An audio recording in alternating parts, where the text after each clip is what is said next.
Gott kvöld og velkomin í Laugardagskvöld. Fyrsti gestur minn í kvöld þarfnast ekki langrar kynningar. Djúp og seiðandi rödd hans hefur fylgt þjóðinni eftir í mörg ár og löngu orðinn stór hluti af okkar menningarlífi. Ég býð hjartanlega velkomin Jónas Jónasson.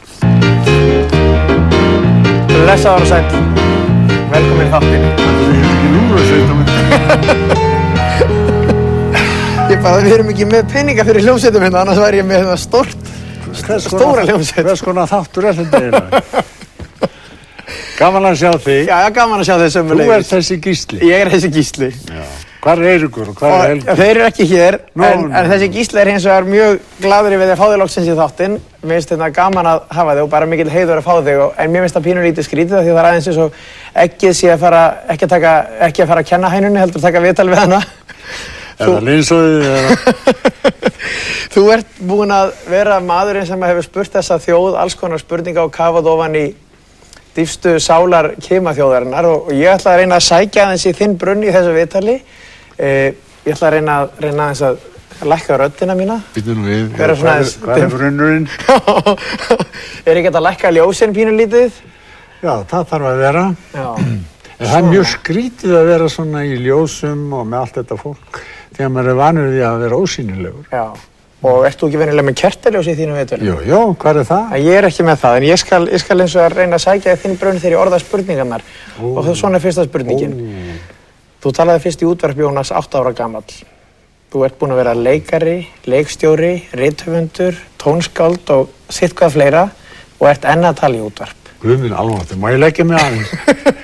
Maður verður þreyttur að hlusta á þetta. Og fyrsta spurning er svona, sáttur? Heyrðu, þetta er nú þjóðsaga, sko.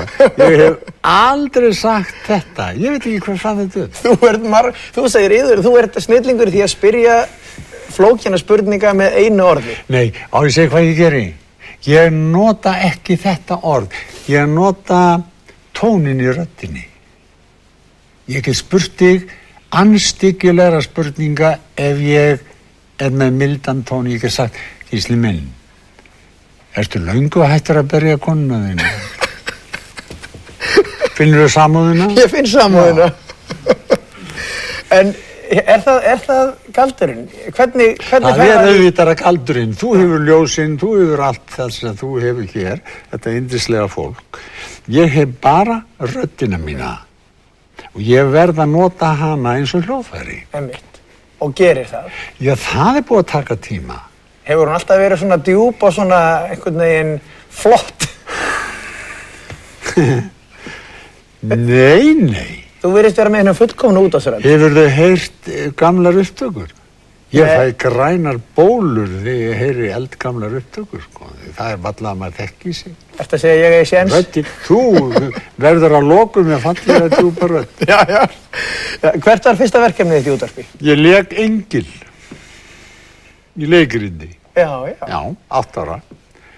8 ára lék ég engil og ekki man ég hvaða leikrind það var. En ég fekk fyrstu gagnrýni mína. Hún var skelfileg. Ég stóð þarna það var allt beint. Já. Það skrítið hvernig nútíma útvarpsmenn halda hafi fundið upp beinar útsendinga. Það var skrítið. Það var allt beint allt beint í Kanada. Leikrindin og hvaðina? Já. Það var leikritin hugsaðir að leika beint í útvarp. Einmitt. Einu sinni voru þau að leika saman Gestur Pálsson og Sofía Guðlaugsdóttir. Og það var svolítið hlé þangað til að Gestur kæmi að, en þau léku aðal hlutverki. Og Gestur þurfti að skreppa á salerni. Og meðan er hún að leika við aðra og þá segir hann svona, ég var að skreppa. Svo gekk hann út. Svo tafðist hann eitt. Og Sofía var þannig að miklu áhyggjur og nú á hann að koma næstu blaðsíðu og ekki er Gestur kominn. Svo hún hefði engin ráð, hún breytti röddinu sínu og lék bara hann. Þangað til hann kom inn. Já. En þarna Helgi Hjörvar var skrifstofustjóri útvarpsráðs og mikill útvarpsmaður og enginn hefur náði að fara í fótspor hans þó það væri nú ekki stór. Þannig hafi ekki verið í skóm 36 kannski. Já. Því að þegar ég var eins og í Þingeyjarsýslu sem ég var nú oft þá spurði gamall bóndi mig, Jónas minn, hvernig lítur hann Helgi Hjörvar út? Ég sagði, hann er mjög lágasinn, mér hingað. Hann er dálítið rúnaður og hann er alls sköllóttur. Guð minn almáttugur. Ég ímyndaði mér hann hávaxinn með hrokkið hár. En röddin sigraði alla eins og þú veist. Helgi Hjörvar kom og sagði við 8 ára dreng sem var að leika engil, af hverju sögstu svona mikið upp í nefið, piltur minn? Það var fyrsta gagnrýni sem þú fékkst. Síðan fór ég ekki að sjú upp í nefið. Nei. En þarna ert að leika, þú ert fyrst og fremst þekktur allavega gagnvart minni kynslóð sem útvarpsmaður, en þú ætlaðir að verða leikari. Ég ætlaði að vera læknir einu sinni. Já. Svo ætlaði ég að vera svertingi þegar ég er stór.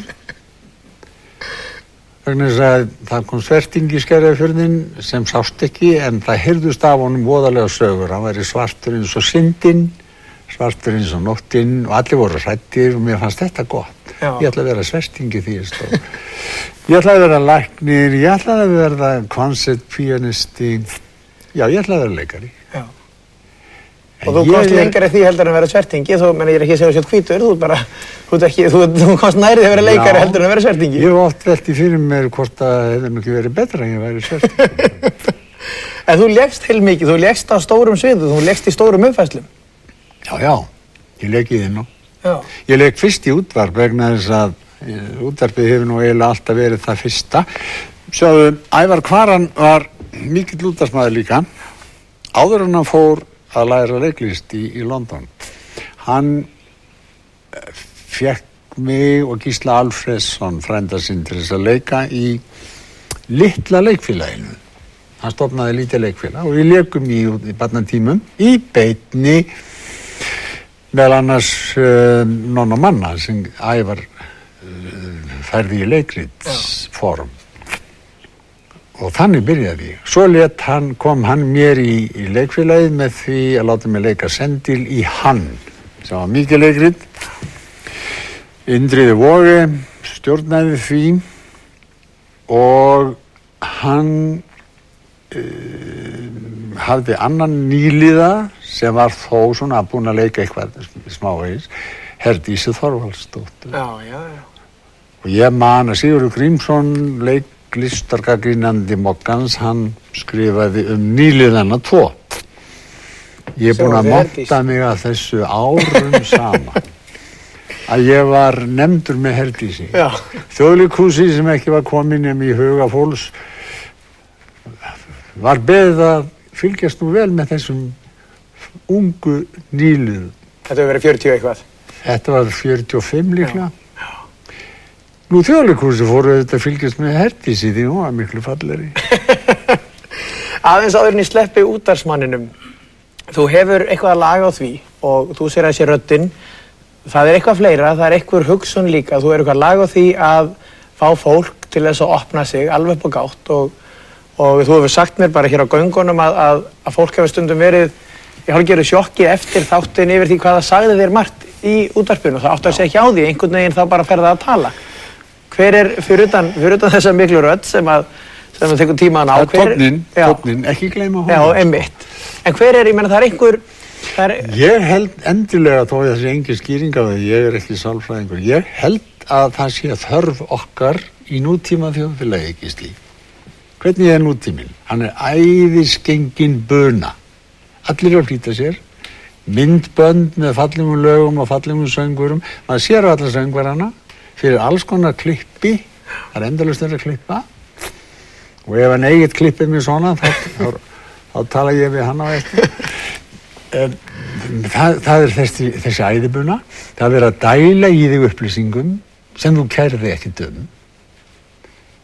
Við erum að verða einmana í öllu þessu. Okkur langar svo mikið að láta hlusta á okkur. Svo kem ég, býð upp á kertaljós og myrkur og tala og hlusta og fólk gleymir því að það er að tala í útvarp, það er að tala við mig. Hefur aldrei fengið hjá þér þörf til þess að láta hlusta á þig? Jú, En ertu komin í þennan þátt að því að þörf til þess að láta hlusta á þig? Nei, ég var að gera þér greiða. En annað sem einkennir þættina þína, svona rétt áður en ég sleppi útvarpsmenninu og fer út í aðra Þú salma. ert alltaf að sleppa honum? Já, það eru langar þagnir í þáttunum þínu. Já. Í sjónvarpi nánast aldrei þögn og ekki mikið þagnir í þessum þætti, en það er þagnir sko sekúndum saman í... Tekur eftir því hvað fólk er hrættu þögn. Finnst þér, ef þú lendir í lyftu með ókunnugu fólki, finnst þér ekki þögnin óþægileg? Jú, ég neita því ekki. Ha? Ég neita því ekki. Af hverju skildi þögn vera óþægileg? Það er af því að það er enn þessi nútími sem ég verð að fylgja þetta, þó að maður lifi í gömlum tíma og geti því aðeins lifa núna af því ég lifði í gær. Þá held ég að þögnin sé það yndislegasta sem til er. Því hún talar oft betur heldur en maður sjálfur. Og ég leyfi þögnin að tala. Þannig er það. Alveg mörkunum að ég þóra að segja eitthvað. Já, þú komst með fína þögn. Því allir fengur tækifæri til að hugsa. Já. Áður en þú byrjar að dæla einhverju öðru í mig og ég í það. Þetta er nú kunstinn, og nú að einföðum. En þetta náttúrulega líka þú, eins og þú segir, þú hefur unnið hér síðan þú varst 8 ára gamall, faðir þinn var fyrsti útvarpsstjórinn. Þú vannst með þessum mönnum sem að voru þessar miklu raddir og þjóðin átti í þeim hvert bein, náttúrulega. Já. Er þetta ekki líka, þá voru menn ekki hræddir við þögnina í útvarpi? Og ég segi að dæmi þögn. Já. Helgi Hjörvar aftur, þessi mæti maður, hann var skrifstofustjóri útvarpsráðs og hafði skrifstofu upp á 5. hæð. Á 4. hæðinni var stór útvarpssalur, þullarherbergi og það sem hét ræðumannaherbergi. Það hét ekki stúdíói þá, það er ekki búið að finna það upp. Hann var líka þingfréttaritari og hann kom eftir fundi, þá kom hann og sagði þingfrétt, fór upp á loft og skrifaði eitthvað og kom svo og flutti þingfréttir. Einu sinni er hann að því og byrjar eins og hann gerði, fundur var í neðri deild og svo frá þess. Svo heyrir maður allt í einu, hann er búinn að vera að þylja dálítið, þá kemur þögn. Svo heyrir maður blaðaskrá. Nó, segir hann svo. Hér vantar blað í handrit. Já, það er víst upp á skrifborði og ég mun nú sækja það. Hann er í beinni útsendingu. Við heyrum stól dregið frá borði, dyr opnast og síðan fótatak fram gang.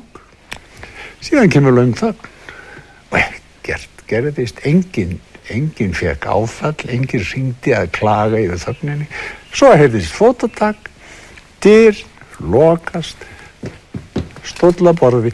Já, takk fyrir að bíða og svo hélt hann áfram. Þetta er ágætt. Að sjálfsögðu er ég ekkert að mæla með svona þögn. Nei. Endalaust. En þögn verður að fá að vera. Já. Þú veist það. Þú getur talað með þögninni þinni. Sko. Ég hef ekki tíma í það núna, við erum alltaf með viðtalið. Þú ætlar að vera leikari. Ég hef ekki að þegja það. Þú ætlar að vera leikari og áður en þú veist af, bara ungur maður, þá ert þú orðinn skemmtikraftur hérna í bænum og fullt af fólki sem ég tala við sem er eldri en ég, man eftir þér sem skemmtikrafti. Ég man sjálfur eftir í Úllen Dúllen Doff sem var mjög skemmtilegt, en enn fyrr þá varst þú hér í öllum veislum og varst með það sem myndi heita í dag uppistand, látbragðsleik og brandara og hvernig kom það til? Það kom bara til að illri nauðsyn eins og allt. Ég átti góðan vin og á Loft Magnússon, hann var háttskrifaður í Val og við tókum að okkur að sjá kvöldvökurnar í félagsheimili Vals við Hlíðarenda og skemmtum og ég bjóð til látbragðsleik, stundum dró í tönnurunum, gerði ýmislegt annað og þú veist látbragðsleikur, það er mjög einfalt, sko, hérna tek ég nál, þú veist það, svo tek ég gamla tunnakefli, þú veist þetta. Hérna er þráðunum, svo slítum við þetta og leggur þetta, en ekkur rúlar þetta alltaf hérna. Svo bara þræðir maður þetta. Hvað er þetta? Þú veist þetta nálarauga, sko, og svo maður að stytta þetta með helming og svo bindur hún út af þetta. Sérðu þarna svarta? Taktu þetta, vinnur. Við vorum að leika okkur að þessu. Og gekk vel, þið voru vinsælir? Ég held það, við vorum beðnir að koma á jafnvel 3 á kvöldi. Já. Þetta var nú, maður var kaldur í þetta líka. Miklu kaldur en núna. Það er allt önnur ímynd sem þú einhvern veginn hefur í dag. Allir, eða þeir sem eru á jafngamlar mér og eru að horfa á þennan þátt, þeir hugsa að þegar þú ert bara maður með kvöldgesti og þessa miklu rödd og allt það, en sjáðu ekki fyrir sér sem skemmtikraft. Þetta er ekki þessi svona mynd sem að þetta er ekki, sko, skemmtikraftur er ekki myndir sem fólk hefur af þér, allavega ekki svona yngri kynslóðin. Hvort ertu frekar? Þessi var náttúrulega góð. Ég held ég sé skemmtikraftur. Já. Þó ég tali í alvöru. Það held ég. Af hverju þarf maður að hlæja endalaust? Er ekki hægt að vera gaman á þess að hlæja? Sjáðu, þér finnst gaman núna. Nú Já, ég verð að hlæja. Nú eyðilegur stemningu. Ég eyðilega þetta algjörlega. Þú veist það. Það þarf ekki verið leiðilegt þó þessi alvara, Gísli. Alls ekki. Það þarf ekki. Skemmtun, það er eitthvað að þegar maður skemmtir sér vel, þá er það einhver tilfinningum vellíðan, held ég. Auðvitað er gaman að hlæja. Ég hafði mann, Guðfreð held ég hann heiti, vinnu minn, mikill hlátur maður.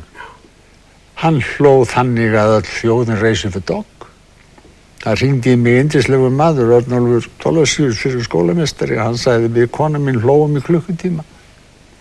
Bara af honum, skilur við, af því að hann var með þennan smitandi, yndislega hlátur. Það er ekkert að hlátri. Það er ekkert að hlátri. Nei, ég held að sem útvarpsmaður þá er maður auðvitað, skulum við vona að skemmta fólki. Eins og ég segi, skemmtun getur verið allavega. Og sem útvarpsmaður byrjaðar á því að skemmta fólki, þú byrjaðar Já, að skemmta þætti. ég gerði það. Ég var með óskalega þætti fyrir ung fólk.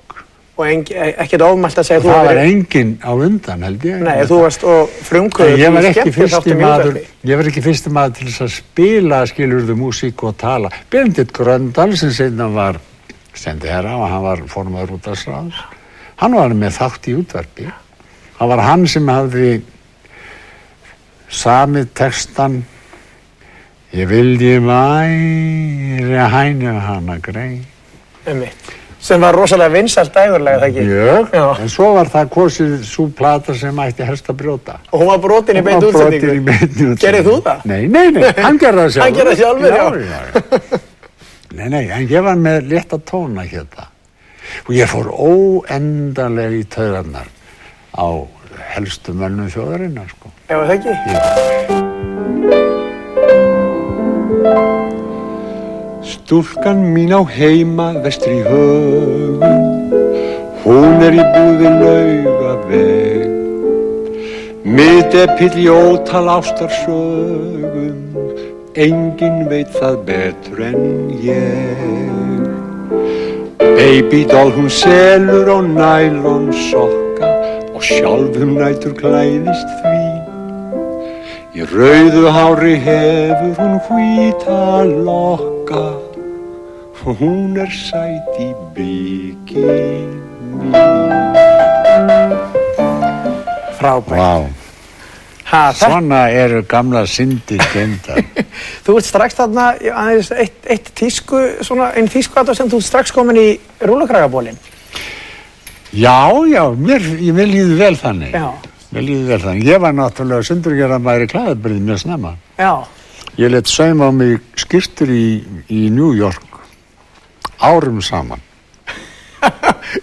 Þangað til ég hætti að fara til New York, þá gæti ég ekki látið sauma. Ég hefði getið gert það, en ég hætti því. Já. En þetta lag, Hagavagnin, þetta yndislega lag, það samdir þú? Já. Hvenær og hvernig kom það til? Það kom til af því að ég var með skemmtiþætti. Sko skemmtikraftur, þú segir hvað, erst þú skemmtikraftur? Já, það má kannski segja það. Þegar maður er með skemmtiþætti, þá er maður miðillinn, kemur öðrum á framfæri. Þess vegna kann ég ekki að láta koma mér á framfæri, skilur. Þá vantaði lag við texta sem Ragnar Jóhannesson samdi fyrir mig mikið. Hann skrifaði undir nafninu R.J. Vann í útvarpinu lengi, var skólastjóri á Akranesi og var mikill leikari. Lék hjá leikfélagi Akranes, meðal annars Lénar Fógeta. Og þá vantaði lag, ég var búinn að tala við tónskáld og byrjaði að semja lag við gamanvísur hans. Og það voru fullt af lögum í þessum þætti og hann gleymdi því þegar ég þurfti á því að halda. Það er svona hér með eins og ég hefði gleymt að koma til því, skilur við.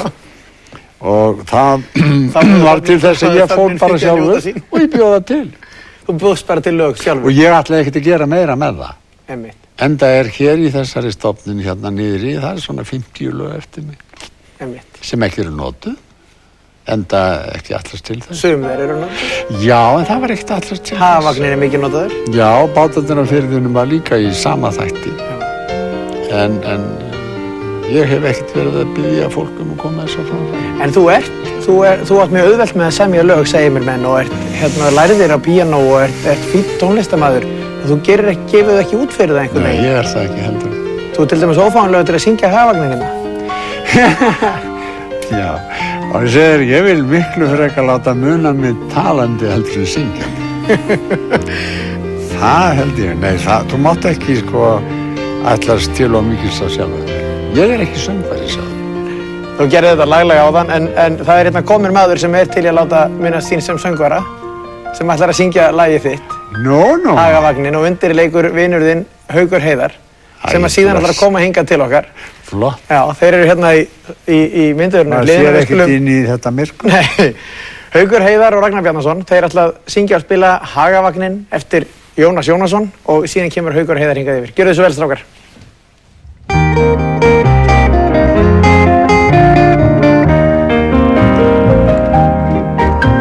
Stúlkan mín á heima vestri Högum, hún er í búði Laugaveg. Miðdebill í ótal ástarsögum, engin veit það betur en ég. Babydoll hún selur og nælonsokka og sjálfum nætur klæðist í. Í rauðu hári hefur hún hvíta lokka og hún er sæt í bikini.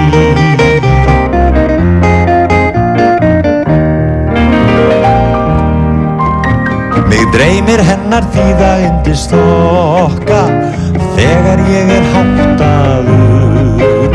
Hún er óræð eins og myndirnar á mokka, svo maður verður gáttaður. Með fagursveigða vör sem Venus boga og vöxtur svona la la la, sem götu vitar grænu augun loga og göngulagið tja tja tja.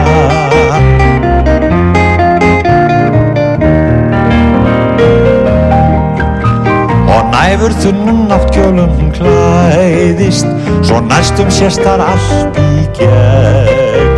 Til hennar hverja nótt minn hugur læðist, því einlífið er mér megn. Með henni er ég alltaf einhvern veginn, óstyrkur og skortir magn. Hana sætt ég leið í Laugaveginn, við laumumst inn í Hagavagn.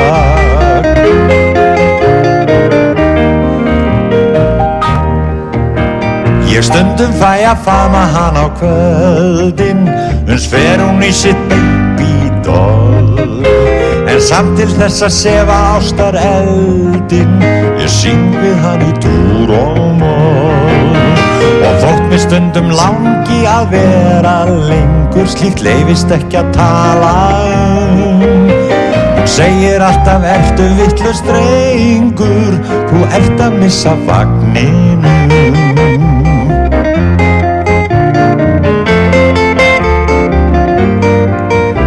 Með Hagavagni held ég burtu síðan og held á í mitt kalda ból. Mig dreymir hennar yndisþokka þíðan og þennan gegnum sæjakjól. En En svo von að seinna þetta breytist við babydoll og brúðkaupskoss. Þá nótt hjá henni að vera veitist og vagnin ekkert hrellir oss. Þá nótt hjá henni að vera veitist og vagnin ekkert hrellir oss. Frábært lag alveg. Það svolítið erfitt að klappa fyrir sjálfum sig, en það það klappa fyrir honum Haukur. Haukur Heiðar, komdu inn. Takk fyrir þetta. Gaman að fá þig í þáttinn. Takk fyrir. Ertu með hlustunarpípu? Allt klárt. Viltu hlusta mig svolítið? Já, komdu afsíðis á. Haukur Heiðar, læknir og píanóleikari. Velkomin í þáttinn. Takk fyrir það. Þú ert ekki oft í svona þáttum, ekki sem svona viðmælandi. Nei, ég sitt frekar við slaghörpuna heldur en að sitja fyrir svörum. Já. Þú ert það komið mitt fram í góðu viðtali sem að vinurðinn Jónas Jónasson tók við þig fyrir 12-13 árum að þú væri einhver feimnasti maður sem hann hefði hitt. Já, er það Jónas? Já. En hefur ekki feimnin eitthvað dofnað? Nei, mér líka svo vel við því. Já. Þið eru báðir frá Akureyri? Nei. Nú? Við hittumst eins og það fyrst á Akureyri. Já, gott að vera. Þú ert frá Akureyri. Ég er frá Akureyri. Þetta er einhver remba og Þingeyjarsýslunum með eitthvað. Ég er ættaður frá Þingeyjarsýslu. Já. Afi minn bjó á Akureyri og móðir mín og faðir kynntust þar. Og ég kynntist honum þar. Við hittumst fyrst á Akureyri. Og það var nú svo gaman að því að það var í rauninni, við tókum Hagavagnin saman. Hittust í Hagavagninum. Já, þið hittust í Hagavagninum. Hvernig kom það til? Það kom þannig til að ég hlustaði mitt á þessu útsendingu sem Jónas var að tala um áðan, á þessu leikriti.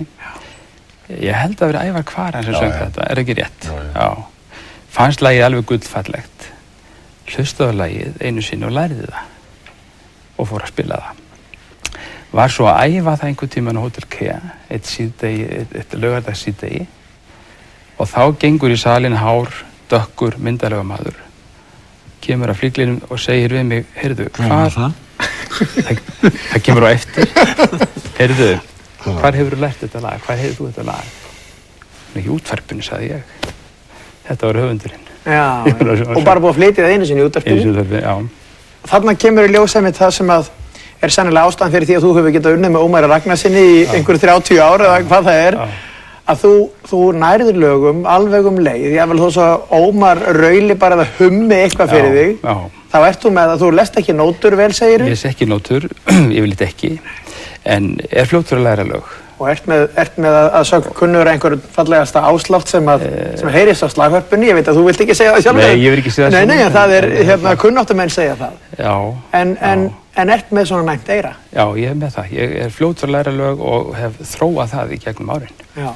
Gleymdu ekki að hann var hljómsveitarstjóri á Kea. Einmitt, þú varst í rauninni byrjaður á ferli sem tónlistarmaður.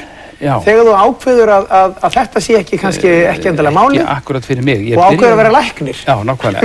Ég var orðinn gagfræðingur á sínum tíma og er komið með hljómsveit, farin að leika á Hótel Kea og fann mig ekki alveg, fannst mér þurfa að gera af eitthvað við að vera á daginn. Einmitt. Og verð þó að fara annan umgang í skólakerfinu vegna þess að þá þurfti ég náttúrulega að fara í menntaskóla. Já, þurfti að bakka 3-4 ár. 3-4 ár, sko. Já. Taka landspróf og fara síðan áfram í menntaskóla og gerði það, en á þessum tíma, það gerist alltaf á Akureyri, þá hitti ég Ómar Ragnarsson. Þá kemur hann norður 1963 til þess að skemmta, vantar undirleikari, er án undirleikara þá og færi mig til þess að spila með sér þarna og þar bundumst við þessum þriða böndu og ég hef búinn að vera með honum síðan. Og það er ekki auðvelt að vera með Ómar Ragnarsinni? Þú hlýtur að vera einhver skapbesti maður sem... Jú, okkur hefur aldrei verið sundur orða. Öllum okkar ferli. Á 30 árum? Á 40 árum. 40 árum? Já. Að vísu frádregnum þegar árum sem ég var í Svíþjóð í 6 árum. Já, þú varst þar í 6 ára eða hvað það var? Já. Reyndar vorum við ekki saman í 10 ár, sko. Magnús Ingimarsson kom inn í myndina. En við hefum alltaf náð vel saman og verið gott Og margir þekkja örugglega fyrst og fremst sem undirleikar Ómars Ragnarssonar. Líklega, já. Hann minnist alltaf einhvern duglefullan Hauk Heiðar sem situr hérna í skugganum og í horni. Já, akkurat, leiðilega. Það er lítið að fara fyrir sér. Já, þú kannt best við þetta. Já, gett. Já. Hvernig er það? Nú spyr ég í anda Jónasar Jónassonar. En í fullri alvöru, getur ekki verið erfitt að fara kannski beint af læknastofunni? Þú ert heimilislæknirinn í Hafnarfirði. Þar sem þú ert kannski að eiga við erfiða og banvæna sjúkdóma sem auðvitað taka mikið á þig og svo stendur þú beint upp þaðan og þarft að leika undir með Ómar Ragnarssoni þar sem að gleði þarf að skína úr hverju nótu. Sko, mér hefur alltaf finnst þetta að fara vel saman. Alvara læknastofunar, hún dvínar þegar ég hitti hann í glaðværð skemmtananna, þannig að finnst þetta passa vel saman. Já. Það hefur gert það. Og ekkert erfitt að skilja svona erfiðleikan eftir á læknastofunni? Nei, þið læri það náttúrulega læknar. Já. Reyndar er það oft svo að maður náttúrulega verður að halda, maður verður náttúrulega ekki gleyma þeim, skilurðu. Einmitt. En þetta léttir mann lífið. Já. Þetta eru tveir ólíkir heimar. Já. Maður skilur aldrei við reynslu sína. Reyndar ekki, nei. Þið kynnist þarna þegar að þú ert að spila Hagavagnin. Já. Hafið þið unnið eitthvað saman síðan? Það er náttúrulega óþarf að vera með 2 undirleikara í sama kompani. Já, hann hjálpaði mér á Akureyri þegar ég var að setja upp Nýtús óperettuna. Já, 64. Já. Þórunn Ólafsdóttir kom að sunnan og söng og hann æfði hana fyrir mig. Já. Því hann var svo fljótur að læra lögin. Já. Það hefur verið sagt frá miklu ferðalagi sem að Ómar Ragnarsson fóruð í eitthvað frægasta ferðalagi ykkar sem að Jónas hefur sjálfur sagt frá, þar sem þið voru í 2 heimsálfum á einum sólarhring og skemmtu það og ég veit ekki hvað mörgum skemmtunum. Manstu eftir þessu? Já. Þetta var í den tíð þegar við vorum, þegar Ómar var á mörgum stöðum sama kvöldi, skilur. Þessu man ég vel eftir. Já. Og þið þvældust á flugvélum og bílum. Bílum og gangandi þess vegna. Og skemmtu á hvað mörgum stöðum hann á þessum einu sólarhring? Ég minni að það hefði verið 5-6 staðir. Og enduð í New York? Enduð í New York, á árshátíð þar. Það var flandrað. Já. En þú sem tónlistarmaður ert eins og ég segi annálaður fyrir fallegan áslátt og fyrir það sem held ég kallast bara laglegan og fallegan píanóleik. Er þetta ekki rétt hjá mér, Jónas? Þú ert píanóleikari sjálfur. Ég er ekki, ég er gullari bara. Já, er þetta ekki rétt hjá mér? Jú, elskan mín, hann hefur alveg yndislegan tón. Og þú ætlar að fara að gefa út plötu þessi jóli, það ekki? Já, ég er búinn að vera að gera síðustu ár, gefa út svona plötur og ein er í burðarliðnum eiginlega eða í fæðingu. Og nú skal ég segja þér hvað, hann var svo feiminn við það. Ég man þú varst að gefa út fyrstu plötunum þínu, þú varst í öngum þínum yfir þessari freki í þér að ætla að spila inn á prófum. Og hvað ertu að spila? Sko, ég er að spila, það sem ég hef gert undanfarin ár er fyrst og fremst svona músík með rólegu yfirbræði. Þetta er svona sem við köllum kannski góður íslensku dinnermúsík eða kvöldverðarmúsík eins og ofta köllum. En þetta er tónlist, ég hef tekið erlend lög og íslensk lög sem hafa verið sungin eða til vill og settu í sem sagt spilaðan búning og mælst vel fyrir. Og það er eins lík svona á leiðinni. Já.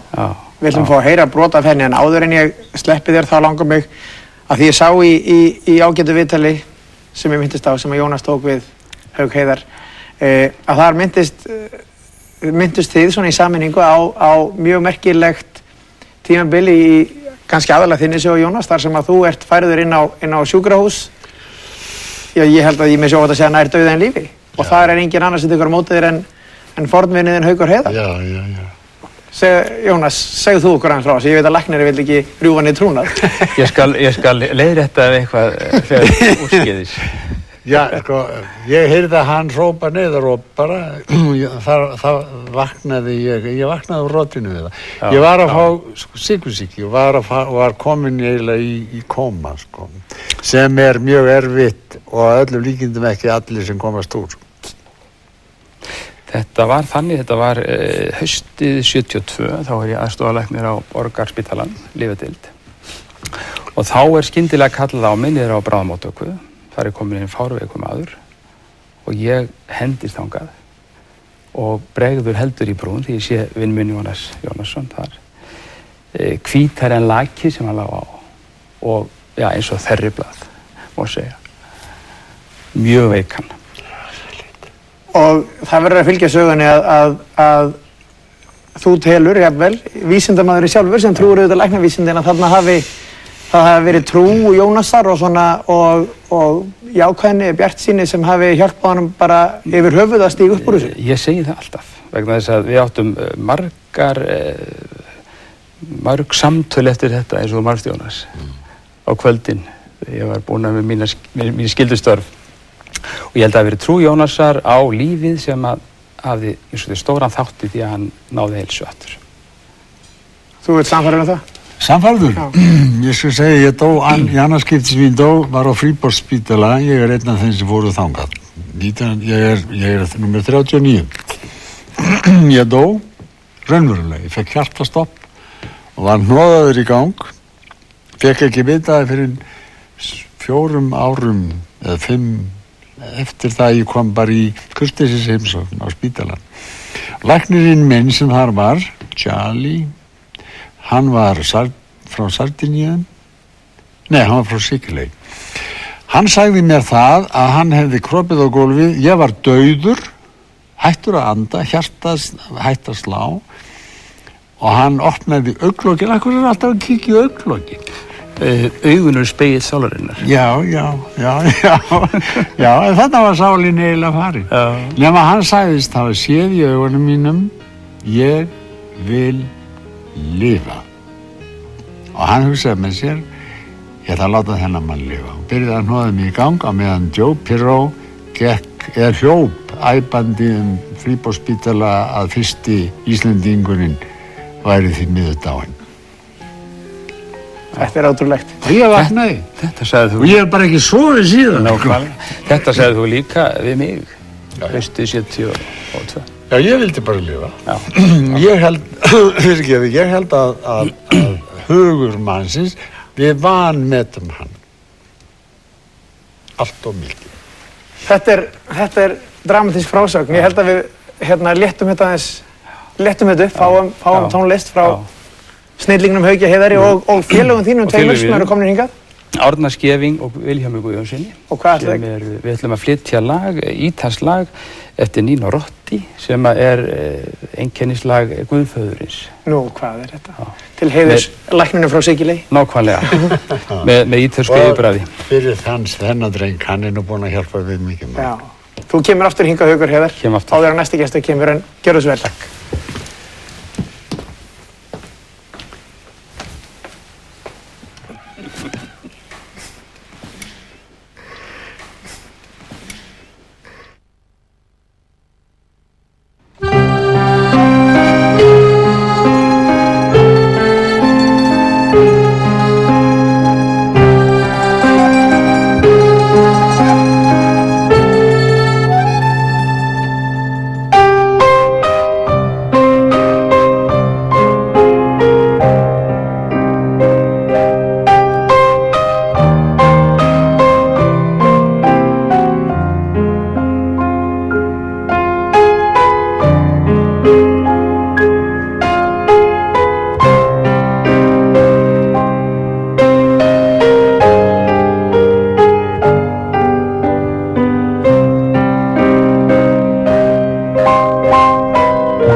Elsku drengurinn, hann Takk fyrir það.